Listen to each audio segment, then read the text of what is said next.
Hi, this is Jerry Cobb, and I am Director of State Services for the BUILD Initiative. I'm hearing a little bit of an echo. Hopefully that's going away. If anybody continues to hear sound problems, just let me know in the chat box. Thank you so much for being here today on this part of our webinar series around the new Early Head Start Child Care Partnership Grant opportunity.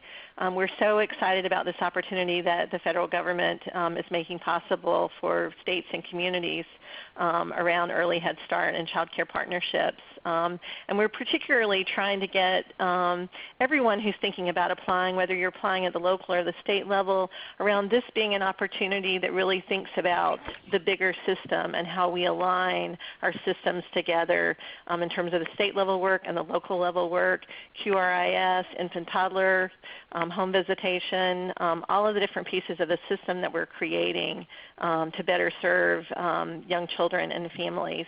And to not see this as just a standalone grant opportunity, but a grant opportunity that's about the bigger work that you're trying to do. So whatever approach you're taking in your state at the state and local level, hopefully you'll think about that as part of this series of opportunities that we're providing. We've invited just a small group to participate in today's webinar. We want it to be an opportunity for a conversation as part of this. And so I know the federal government is doing a lot of big webinars to give the details out about the grant opportunity, and we think that is fantastic. And we want to make these smaller and more intimate opportunities for conversation and for thinking strategically about how to make the most of this opportunity. So before we go too far, I just want to, we're not going to mute people because we do want this to be a conversation, but if everybody will make sure that their phones are muted, either by pressing the mute button on your phone or by pressing *6 to mute yourself. And then to unmute, you can press *7. So *6 to mute and *7 to unmute. And I hear the beeping going on, so that is great. If we find that there's background noise and something going on, then I will stop and we will hit the mute button and so that everybody is muted, and then you'll just need to press *7 to unmute yourselves, and I'll put that in the chat box as a reminder, but hopefully that won't be necessary. We just want to make sure this is a great opportunity for everyone. So I'm really pleased to well, one more thing before I introduce Louise. I'll also say probably a number of you, based on the names I'm seeing, are going to be part of next week's meeting in Chicago around the Early Head Start Child Care Partnership grant. For those of you who are not able to participate, and we literally have an overfull room at this point, we are offering live streaming as well, and an email will go out at the end of this week and early next week that gives the link to that live streaming so that those who do not attend the meeting will actually be able to take advantage of hearing the plenary sessions from the comfort of their office and home. So we hope that will be helpful as well. So I now want to turn this over to Louise Stoney with Opportunities Exchange. Louise is such a wonderful partner with BUILD and with so many of us, and is such a strategic thinker around shared services. They held a Shared Services 101 webinar last week, and so hopefully for those of you who aren't as familiar with shared services, you had an opportunity to tune into that. But the first thing, when this federal grant opportunity came up, Louise was immediately thinking about the role that shared services can play in this. And I hear from so many people who are thinking about this grant opportunity and the worry about the funding and how realistic it is in terms of what needs to happen and the affordability of it. And so shared services is a perfect answer to some of those worries. So with that, I will turn it over to Louise Stoney, and thanks to all of you for being here. Good afternoon. So as Jerry Cobb said, we are hoping that this will be a conversation. So I'm going to be walking through this PowerPoint because on a webinar there need to be visuals and key points, but I want all of you to know that it is totally fine at any point in this to ask a question, either by unmuting your phone and asking it in person or by putting something in the chat box. So I'm perfectly willing to go back and forth. I'm assuming here that most of you were either able to participate in the Shared Services 101 webinar last year or are somewhat familiar with shared services. So I'm just going to sort of speak from the perspective of how can a shared services framework be helpful in the context of early Head Start and not spend too much time on sort of basic, what is shared services. So in preparation for this webinar, I actually went to the Business Dictionary and I looked up the definition of a partnership. And I thought the definition was really interesting. The underlining is mine. I think the concept that you pool money, skills, and other resources, and that you share associated risks and rewards, I think that's really interesting because those are key principles that the shared services movement thinks are front and center, and that's very much what shared services is all about. It is unfortunately not typically the way a Head Start Child Care Partnership currently works. And so that's a perfect example of why we think that shared services is an opportunity here. I also took a look at some of the literature around what makes partnerships successful. And these are 3 things that sort of jumped right out. That the partners have agreed upon mission, values, goals, measurable outcomes. So they agree to share these values, this mission. That the relationship between the partners is characterized by trust, respect, genuineness, commitment.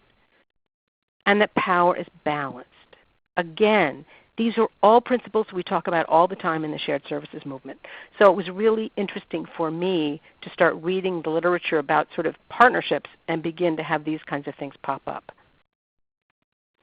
So it's really challenging to do these kinds of partnerships that I just described with shared values and shared power when you really have unequal strength and unequal access to resources. So I think one of the things that we're really trying to overcome in this Child Care Early Head Start partnerships are these very different perspectives. Head Start programs are typically part of larger organizations. They're used to having a leadership team with a finance department and an HR department and quality support staff, etc. They're used to fairly stable revenue, typically in grants or contracts. And they're accustomed to a much higher per child rate.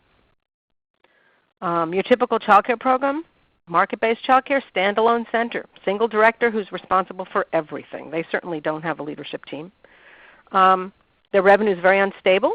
It's typically based on enrollment. It's tuition driven. If a child's not there, they don't get paid. And their per child rates are typically, they rarely cover the cost, and they're often based on attendance. And they're based on the price of care in a market. So the reason I'm underscoring this is because if you don't recognize those fundamental differences in power and access to resources, you can't assume this is a partnership. The partnership has to really begin to address some of those fundamental issues. All right, so, why bother? I mean, clearly you've got 2 very unequal players, and so why bother? Well, obviously we could all be funny and say, well, you bother because you want to get the grant money. But in reality, let's talk about why you might do a partnership that's fundamentally rooted in shared services principles or the principles of shared resources and shared power. And I honestly believe that effective child care and Head Start partnerships, if you're willing to do the work and really address those issues, can be a win-win for everybody. Scale can benefit everybody. You can cost-effectively maximize a lot of resources. Financial stability. Again, many Head Start programs, early Head Start programs, are not tapping CCDF subsidies. They're not tapping parent fees. They're not tapping a lot of the tuition-driven market-based resources. So again, this can be a way to diversify not just for child care but for Head Start. I think it's a way to think about sustainability in all sites, cost efficiency, and also and really thinking much more strategically about cultural, linguistic, economic diversity. I think something else I would add to this page, which I heard yesterday when I was listening to the webinar, one of the things that was highlighted yesterday in the HHS webinar was that a couple of the non-negotiables were layered funding, so they really want this diversified revenues, and no segregation by classroom. So they really want these children integrated into classrooms with children funded by other funding streams. So again, that's something that you can attain in an alliance context, rather than a much more traditional Head Start Child Care Partnership. So, okay, this is the kind of slide that you would typically see in our shared services work. These are the core principles, and you've seen this already when I talked about partnerships, but shared leadership, shared core values. I think that I really want to underscore that last bullet, that shared services is really fundamentally about power with versus power over. It's about everyone who's involved owning owning responsibility for the solution, owning responsibility. So it's not about, I'm the boss, I have Head Start performance standards, I'm going to force you to do this. It's about everybody saying, wait a minute, let's really understand fundamentally what we're doing, how it relates to our jobs, and how we can improve. So if I were to put this in a, whoops, wait a minute, I just screwed up, Jerry. Okay, here we go. If I were to put this in the context of a shared services framework, here's how we talk. We talk about pedagogical leadership, and that is what's going on in the classrooms, what's going on with the learning environment for children, and business leadership. And those two things are essential for high quality early care and education.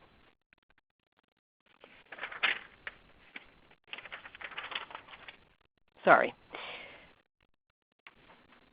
And so what we're really thinking about is trying to build that leadership, and to build that leadership not just in the hub agency, but build that leadership alliance-wide in all of the sites.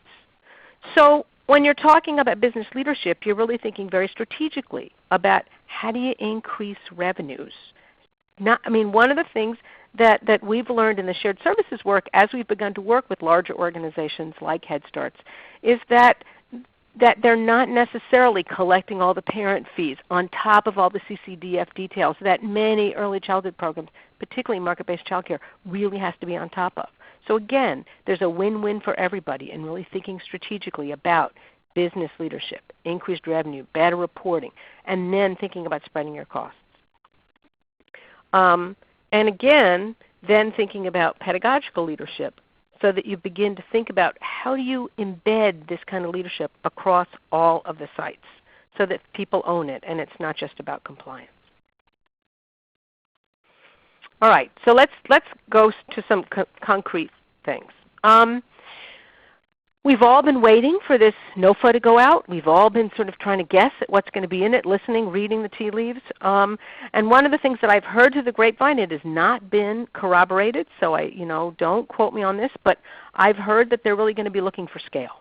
That they're going to, be wanting applicants to say that they're going to take at least 75 slots or something. Again, I have no idea if that's the right number, but I've heard this number tossed around. Well, if that's the case, you're going to have networks of programs coming together, because there's not going to be one program that's going to have 75 infant slots for eligible children. So again, a shared services framework, we have folks coming together in a network, can be really helpful. Secondly, they were very clear yesterday about the cap on admin costs. And again, if all you're talking about is, I'm the grantee, I'm subcontracting to you, you're going to do all your own administration, I'm going to do all my own administration, right there, boom, you've already, in reality, in terms of your actual costs, you've probably exceeded 15%. So you're losing money from the get-go. But if you think strategically about how you're going to handle things, you can do a much better. You can get those admin costs down. The other thing we talk about in shared services is what we call economies of specialization. What that means is that you have staff, instead of having one person who's responsible for many jobs, you have staff that can really focus on things. So for example, in Head Start, there's typically quality assurance people who are accountable for the early Head Start standards.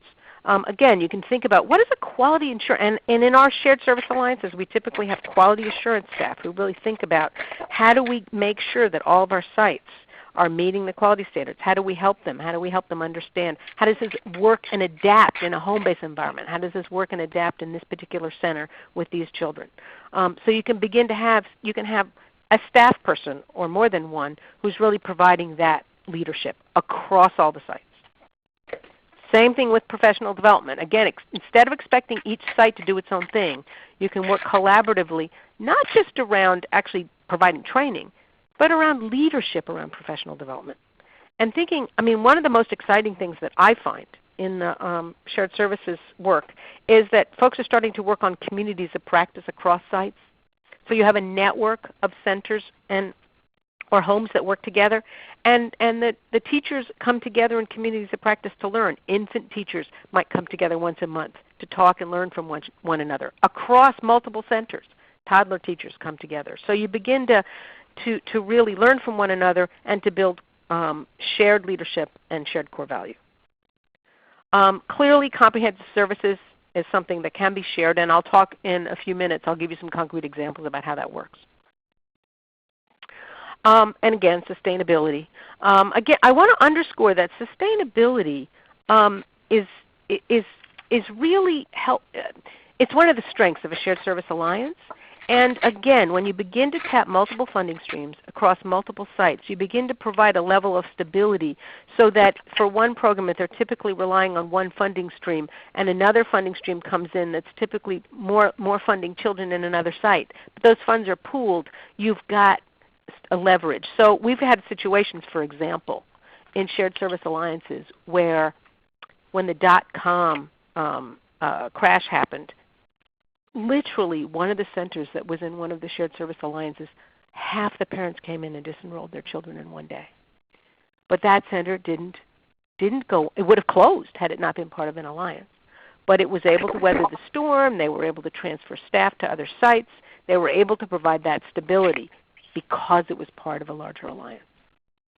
Another story, a center in alliance gets slammed because the subsidy eligibility all of a sudden drops, or the intake system is frozen and they're having trouble staying full. Again, they're part of an alliance, so there's some stability there. So there's a lot of strategies for sustainability when you're thinking strategically about a network of centers coming together. I think one of the last things I want to mention here is just that there's a lot of worry right now in Head Start Child Care partnerships around the DRS, the designation renewal system, and the fact that if I don't rule with an iron fist, if I don't make sure that everybody is following every standard, I'm going to get dinged. And I think it's really important for us, especially in this new Early Head Start grant, to start saying, let's think strategically about how we're going to respond to this and not jump through these hoops. We've basically been told that these grants are going to be 5 years, so it gives us time to build infrastructure. It gives us time to move toward shared services in an intentional pathway over time. We've also been told that there'll be 18 months until the designation renewal system kicks in. So there's a year and a half to begin to plow through and work on some of these issues in a more rational way. So I think that a big part of this, and I want to go back to the issue of shared core values, respect for each other, thinking strategically. We need to stop thinking, there's only one set of rules that counts, and start really trying to figure out how do we meet the standards in a way that is respectful for children in a wide range of sites. And I think we can do that, and I think shared services offers an opportunity to do it. Okay. Those of you who watched the PowerPoint, webinar last week saw Libby walk pretty intensively through this arrow. What I want to highlight is that while shared services, let me see if I can make my little arrow work. There we go. Shared services on the website is certainly a nice way to begin doing shared services. It's got some good cost savings tools. It's definitely something that you can do and that we would encourage you to do. But I want to be really clear. Shared services at this information end of the spectrum is not going to give you the results that you need for an Early Head Start partnership. If you want to really use a shared services framework for an Early Head Start Child Care partnership, you've got to get over here. You've got to be in these last two, and preferably even in this last one. So you've got to be willing to take the risk to do that intensive collaboration work. And I want to give you some examples now of what that intensive collaboration looks like in some of our existing alliances. All right. I'm going to actually talk about 5 different examples, and I'll take each one of these in turn. But these are the 5 examples that I'm going to talk about. And the first one is the Chambliss Shelter for Children in Chattanooga, Tennessee. This alliance already does get some Head Start money. It gets some Head Start money through the community partnership part. And basically the way it works is the Chambliss Center has one large child care center that serves 300 children. And then they have 10 off-site centers. And actually I was just speaking to Phil Acord yesterday, and he told me they actually have 10 off-site classrooms now, not just 5. So that part of the alliance has grown a lot. All of their sites are at the top of the Tennessee Quality Rating System, and all of the smaller sites are meeting Head Start performance standards. So not all of the children are getting Head Start funding, but they're all meeting the Head Start performance standards. The large center, the Chambliss Shelter Center, Phil explained to me, not every classroom in that center is meeting the performance standards, largely because they don't have enough money.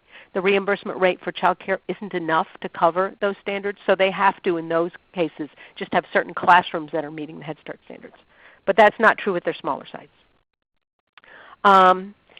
They have centralized every bit of administrative functions, so enrollment and billing. So the way they do enrollment, they have dual enrollment of Head Start, and when I say Head Start, read Head Start and Early Head Start. I should have done Head Start / Early Head Start. They have dual enrollment of these children, and they actually have an office on their site that the Head Start staff can use. And so they're in and out of their site all the time, and so the enrollment coordinator at the Chambliss Shelter does the intake, but is constantly sharing that paperwork with Head Start, making sure that child is eligible, so they go back and so that they're really on top of this all the time. All the financial stuff for all of the sites is in one place, so payroll, benefits, HR, all of that, staff recruitment, food, everything. Food program, child and adult food program. So all that is all centralized. And for the smaller sites are actually sharing a director. There's a single director over multiple sites. So Louise, we've got a question in the chat box. Mm-hmm. So the question is, so the classrooms that are just early Head Start children would not be a strategy for this grant? She's asking whether that's correct. I want to be really clear. It is not that these classrooms are just early Head Start children. It's just that in the Chambliss Shelter, when there are children enrolled in a classroom that are early Head Start, that classroom is meeting early Head Start standards. But there are also children in these classrooms that are not early Head Start. But what Phil would prefer to do, and what he does in his smaller sites, is just say, I'm not going to look at this classroom by classroom. The entire center is meeting Head Start performance standards. And he can't, unfortunately, do that in a 300-child center because he doesn't have enough money. Does that make it clear? The response is that it does make it clear. Okay. So thanks, Jordan, for that question. And for anything that's not clear or you have questions, just put them in the chat box, and we will make sure they get covered so everybody, because one question for one person is probably the same question for somebody else as well. So thanks. So I think the really important thing to say about, well, there's many important things to say about the Chambliss Shelter, but many of these smaller off-site centers were really struggling with quality before they joined. And now, not only are they at the top of the quality rating system, but the staff have gotten wage increases. The staff have health and retirement benefits, career ladders. So there's been a really dramatic improvement, not just in terms of the services for the children, but in terms of the benefits for staff. The Head Start, when I said that Head Start has an office at the Chambliss Shelter, Head Start also they send in their staff to do the comprehensive services. So that's how Phil has worked this out, that he also he gets Head Start to actually send the staff in to do the comprehensive services pieces of the staff. So that's the Chambliss Center. And just so you know, we are actually going to be we Opportunities Exchange are going to be doing a study tour to the Chambliss Center this summer. So if anybody is interested in that, that's actually a chance for you to go and visit for 2 days and really get a 360 view of how this works. Hi, Louise. Okay. Yes. I have a question. How do they handle the funding part? So they're providing Head Start staff to go in to support the center and making sure the Head Start performance standards are met. but you just indicated that their staff have gotten raises, there are now benefits. How is that part handled? Okay, but let me be really clear. It's not Head Start staff. The Oh, only Head Start staff are that Phil has a cooperative agreement that Head Start staff will, that staff hired by the local Head Start program provide the comprehensive services and have access to an office in Phil's center. Head Start also, their enrollment coordinator comes at least once a week to Phil's place so that she can be in coordination with Phil's staff that does enrollment and billing and that. But all other staff are hired by the Chambliss Center.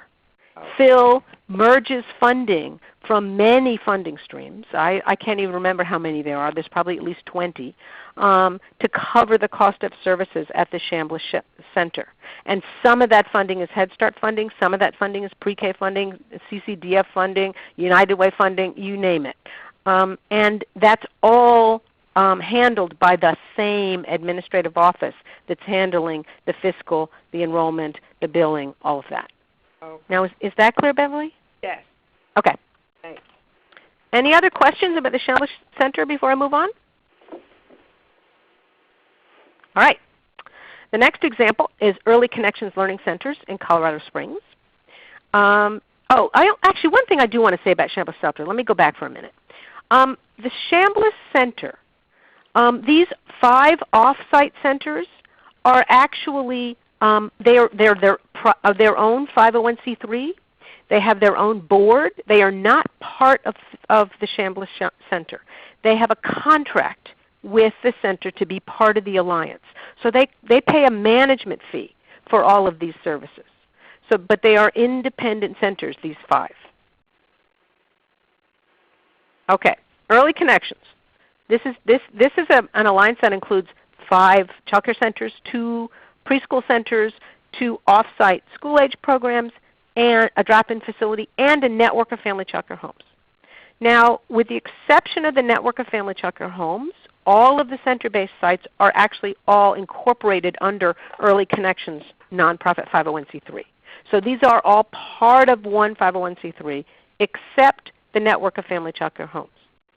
The network of family child care homes are, all of these homes agree to join an LLC, a limited liability corporation. And the LLC, then there's a contract between the LLC and Early Connections. So that's the sort of governance structure. And what that does is to allow Early Connections to provide services to the family child care homes via contract without there being a concern that they are the employer of these homes. And so Early Connections, like the Chambliss Shelter, has centralized a whole variety of services. So billing and fee collection, enrollment management, quality assurance, child outcome. And unlike the Chambliss Center, Early Connections actually doesn't even look to Head Start to provide family involvement, medical support, literacy, bilingual. They do all that themselves. So they basically, soup to nuts, provide. All of their sites are meeting Early Head Start performance standards and Head Start performance standards. So they are capable of doing all of this. They are a community partner. They get some funding from Head Start for Head Start and Early Head Start from their partner. But basically, in their case, the Head Start agency provides very minimal staffing. In fact, the only staffing that the Head Start provides is a family advocate. Let me see, what else do I want to say? Oh, Early Connections does all of the teacher assessment, the gold and ages and stages, the quality assurance. They do the mental health support.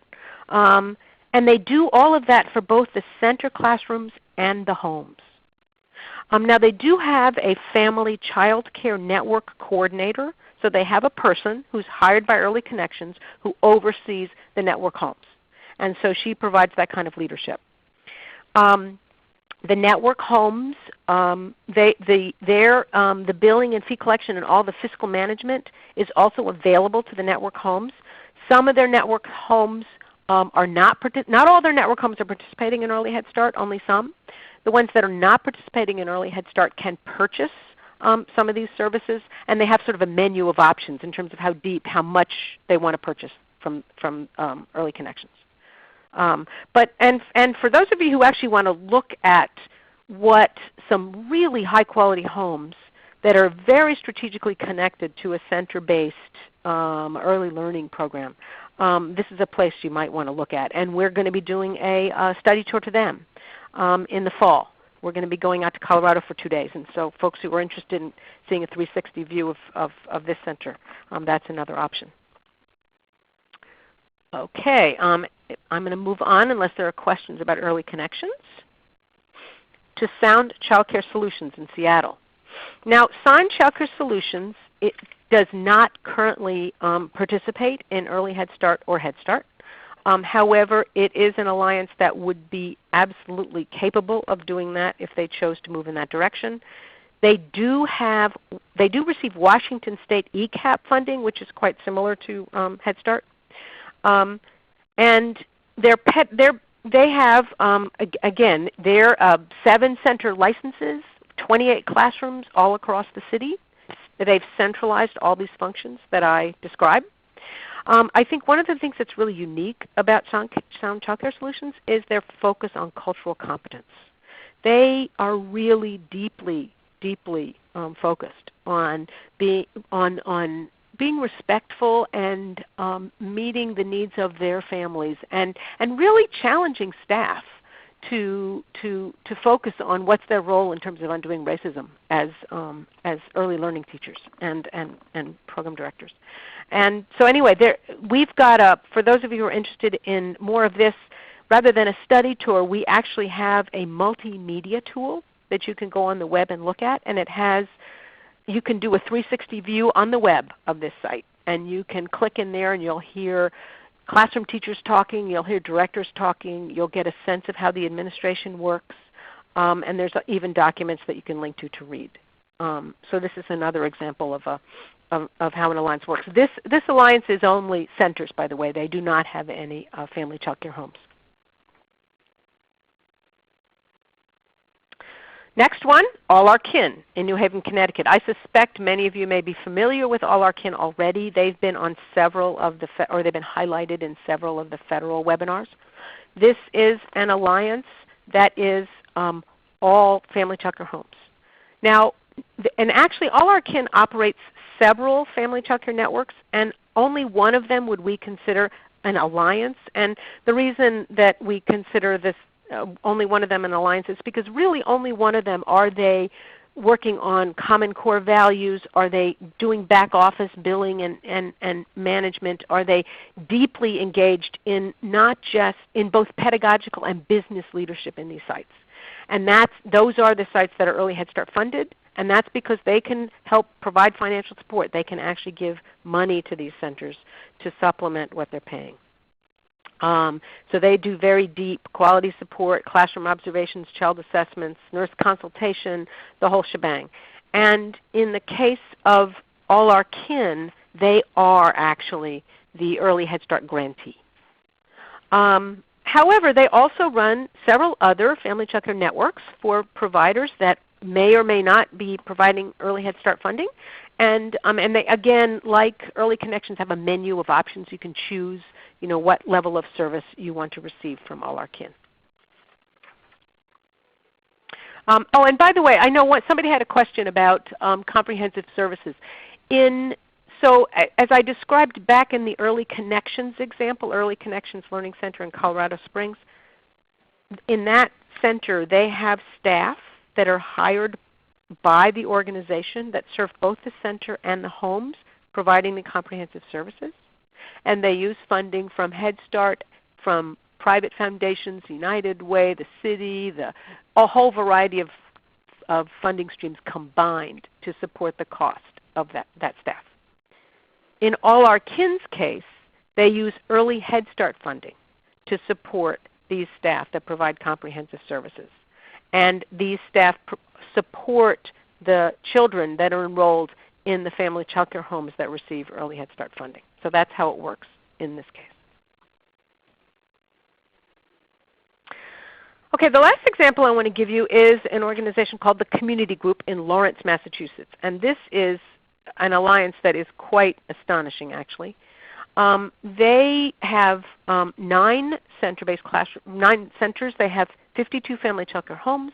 They also operate 3 charter schools, a child care resource and referral agency. They're managing the turnaround, and they're also managing the turnaround in one of their low-performing public elementary schools. All of those services have one back office. So they are actually centralizing the management, the fiscal, for all of those places. They have an HR department that serves all of those places. Professional development, it's really interesting to go and talk to these folks about how they handle professional development, because they're thinking very strategically about how do these teachers both teach in the classroom and look at their effectiveness and look at children's learning across all these settings. So they have teachers that are videotaping themselves teaching, uploading those videos to a YouTube site, looking at each other's YouTubes and critiquing them, led by staff that are helping them reflect on how they become teachers. So they're able to really have teachers learning from one another. They're also looking at the data analysis. They're looking at how kids do in these assessment tools. So rather than seeing the assessment tools as a report that I have to give in order to get my funding, I mean, yes, they do that, but they look at that data as a tool for the teachers to be able to understand what's going on. And so they work really hard. They have an internal data team that works really hard at getting the results of those assessments to the teachers as soon as possible. And this is going all the way up through their charter schools, by the way, so that the teachers can really understand how kids are doing. To me, it's just such an exciting way of thinking about how do we link all these pieces together, and how do we think strategically about how folks learn, and how teachers are effective in helping children learn in multiple sites. And one of the things that the community group will say is our shared services framework is the foundation for making all of this work, because it gives us the platform on which to say these are our core values as a community in all of these sites. These are the goals that we're trying to reach in terms of children's learning in all of these sites. And it also makes it possible for us to be very lean and mean in terms of administration. So it's a really interesting example. So to summarize, a shared services center-based approach to early Head Start thinks about business leadership in terms of how much can we actually link these back office management functions, so that we're not having separate staff in each one of these sites repeating the same functions, but we're actually putting this together, because quite frankly there's a big bang for the buck in being cost effective with your business management. And how do we think strategically about not just saying, oh, this kid's paid with this funding stream and this kid's paid with this funding stream, but how do we build a budget that really talks about what does it cost to provide these services, and then begin to layer the funding. That's what all of the folks that I'm describing to you, that's the direction. I mean, they don't always succeed at doing it because it's sometimes very difficult in terms of their funding streams. But that's their general framework, and that's the direction they move in. Again, for pedagogical leadership, rather than seeing early Head Start standards or any standards as some kind of accountability and rules they follow, instead they're saying, what are the core values of our alliance? And how do we look at all the different standards we have to meet? QRIS standards, pre-K standards, early Head Start standards, Head Start, whatever it is, and how do all those fit in to the overall core values of our network? So that one of the things that Sound Child Care Solutions says all the time is we see standards as a platform, not an end goal. It's where we begin as we reflect on what is it that we want to do as effective teachers. In pedagogical leadership, they're also thinking a lot about how do we empower directors to actually to guide teachers, to be in the classroom, to be working with folks. And if you've got a really small site, you can have a director that absolutely works over several. And several of our alliances are successfully doing that. they're seeing, one of the other things you'll hear alliances talk about is that they don't see professional development as some training that staff go to. Increasingly, they see professional development as something that is embedded in everyday practice. And most of our alliances actually have folks on staff who are there. So instead of having an external coach who comes in and leaves, they have people on staff who are there on a regular basis to be supporting teachers, to be meeting with them regularly, to be meeting with site directors regularly, and helping everyone to begin to deepen their practice. Hey, Louise, there was a question about the Massachusetts partnership, and Sherry wondered if the programs existing programs joined, or did the entity actually grow them? And then what was the initial cost and cost savings over time? In terms of the Lawrence one, the answer is both. Way back when, there were some programs that joined, and they sort of started with a merger of some programs. It was quite a number of years ago. I would say in recent years, mostly it's been growth. And I have, in terms of the community group, I could not tell you what the initial cost is and the cost saving over time. I mean, it's an enormous organization, and I think you'd have to sort of figure out, well, at what point in time are you talking about? I think we have created some sort of hypothetical examples of what an alliance looks like before and after in terms of cost savings. They're models that Libby and I have created by looking at existing alliances, what we know from experience, fictionalizing it because nobody wants to sort of have their budgets hanging out there, but giving you some sense of how that works. And so I don't have those slides here, but Sherry, I'm happy to sort of walk you through some of that in terms of what the savings look like and how you accrue them. I think the other thing that you could easily ask an organization like the community group is they can tell you what percentage of direct services is admin, and they can show you, where those admin costs are in terms of their budget. So you can actually compare that to a similar organization that might serve 1,000 children that might use a different framework and say, how do these two compare? Does that help, Sherry? Are there other things you need to know? No, that's good. Okay. All right. So just to summarize in terms of family child care, I think that with family child care, it's somewhat different, but a lot of the principles are the same. So in family child care, business leadership is often about just taking on a role on behalf of family child care providers so that they don't have to be caring for children, doing the deep work we want them to do in terms of reflective practice and child assessments and all of that, and also trying to get money out of parents, and also trying to write contracts, and also trying to negotiate for a better deal on food, or all the other things that one has to do. And so one of the things that our alliances have learned is that when they take on that deep role with home-based providers, and they actually take on the business management, that these homes, their income goes up. Not because their rate is any higher, but because somebody's actually collecting it for them. It's very hard to look a parent in the eye when you have a personal relationship with their child and say, pay up, when that parent hasn't paid. But an alliance, one of the interesting things, we did some interviews with staff in these alliances, and there's actually a document on the Opportunities Exchange website that's called Sharing Staff Roles and Responsibilities Across Sites, where we highlight a lot of what we learned. But we spoke to some of our alliances about the whole issue of collecting fees. And what they told us was, when you centralize this in staff, and you have staff that are responsible for doing it, they are kind but firm. We are not mean. We are not badgering people, but we are creating systems that say from day one, you need to pay, and here's how it's going to work.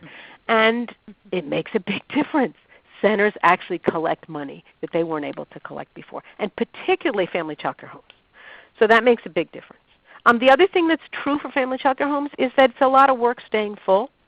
And they don't have time to be out there marketing. They don't have time to be hustling. So another major role that alliances can play in a family child care context is helping those classrooms stay full. Recruiting families for them, creating a nice website that allows parents to fill out an application form online, all that kinds of stuff can make a big difference. And then obviously the pedagogical leadership stuff, which is pretty common and many of you are familiar with, which is having shared staff who can actually support these providers in getting their degrees and doing coaching and mentoring and in providing comprehensive services. So I want to really underscore that shared services is a framework. My goal in this particular webinar, and our goal in general in the shared services movement, is to get people to understand the concept and then adapt that concept for however it works best in your center, in your community. Shared services is not just about saving money. It's not just a provider network. It's not just having a hub agency like a Head Start grantee that offers TA, or comprehensive services. And it's not the same in every community. What shared services is a fundamental shift in management and staff roles and responsibilities. It's really thinking differently about how do we take this job apart, and instead of doing the same job repeatedly in many different places on a small scale, we say, hey, wait a minute. How can we work together as a team and centralize functions that make sense to be centralized? And then, and the goal is seeking economies of scale and economies of specialization. And it's fundamentally about shared leadership, shared core values, and shared risk and reward. So that's basically it. Louise, we've got another question. How do you incorporate the collection of funds, as Head Start programs are not allowed to collect any funds for services provided? So fee collection happens on a family-by-family basis. So each family that is enrolled in a program, a fee is assessed to them. If it's a child that's at the poverty level and they are actually being funded by Head Start dollars and Head Start is paying the full cost and they don't need to have a fee, that particular family doesn't have a fee. But it's entirely possible that you would have a family that has a fee for one child that's enrolled in a Head Start program and another child that's a baby that they don't have an early Head Start slot, or vice versa. They got a baby in an early Head Start slot and that's free, and they happen to have a child in another subsidized slot where the family is paying a fee because that particular state charges a fee. So if you go back, let me go back for a minute to early connections, and I'll talk about how they do this, and I'll give you, and you can look at their thing while we're doing it. So in early connections learning centers, and you see there are all these sites, and they have Head Start money, and they have early Head Start money, and they have pre-K money, and they have Colorado preschool money, and they have United Way money, a whole bunch of different money. When a family enrolls in early connections, they go to the centralized, there's an enrollment office, and there's a financial office. And no matter whether they walk in the door with one of these centers, or they call up on the phone, or they walk into the central office, they are dealing with the same staff, the centralized enrollment staff, who interview that family and find out what are all your needs. And they figure out what they're eligible for, and they plug them into a single automated system that oversees all these sites. And they figure out how much that family needs to pay, and they figure out what kind of care that family needs. And they say, we have openings in these variety of sites. Go look at them, see which one works for you. And they write up a contract with that family. And at the time that they write up that contract with that family, they're very clear with them about how fees are collected and what's expected of them, and they make an effort to get them signed up to ACH transfer and automatic billing so that that's all smooth. So, and if there are any problems, the family contacts not the director of their site, the finance office, and there are families that need to pay by cash or need to pay by check, and those families, there's a box at the site where they put that check, a lock box where they put that check and that cash, and actually once every, I don't know whether it's once a week or every few days, somebody from the finance office drives around to all the sites and takes the stuff out of the box. But they've centralized that function, and it can happen regardless of where the walls are, or whatever door you walk through, because those staff can be available by phone, by email, or in person if they need to get in their car and drive to one of the sites. Does that help? Does that make sense? Yes. Okay. Other questions?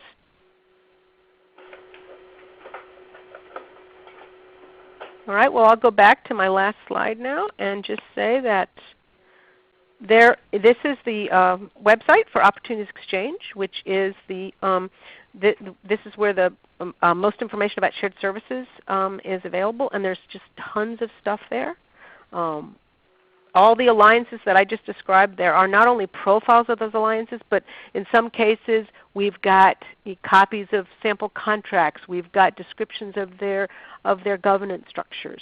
As I said, there's videos. There's a video of that shows you the Chambliss Center. There's also this multimedia tool of Sound Childcare Solutions, articles, so all sorts of stuff there.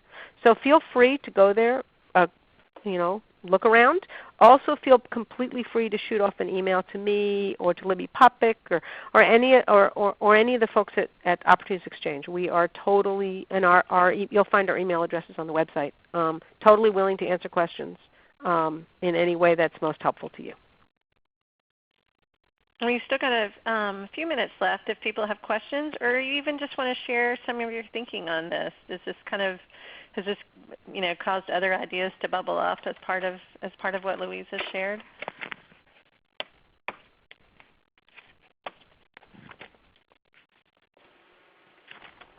Well, it was either perfectly clear or perfectly boring. So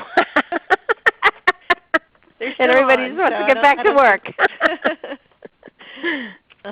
Well, Louise, thank you so much for taking this time to share all this great information. I do think this is, where people think shared services is a great idea, but it's like an idea that they just don't get to. I think this grant opportunity creates an opportunity to say, okay, yeah, we really need to take the bull by the horns and make this happen now. So I hope that people really will see this as an opportunity that they want to build into their proposals. And I also really want to underscore what I said before. These are 5-year grants. We've got time. You don't have to do it all tomorrow. And so you can actually have a plan to move in this direction and think strategically about how you're going to go over time. So I don't think that we have to figure this all out tomorrow. It's a process, and it's a framework to use as you think strategically about how you're going to make this early Head Start Child Care opportunity work. All right, thanks for participating, and I hope to see some of you in Chicago next week. Thanks very much, and we look forward to hearing from everybody. There will be an email that goes out right after this webinar closes out that has the PowerPoint and the link to the webinar recording, so that feel free to share that with whoever you want. And thanks very much. We look forward to talking to you again. Bye. All right, take care. Bye-bye.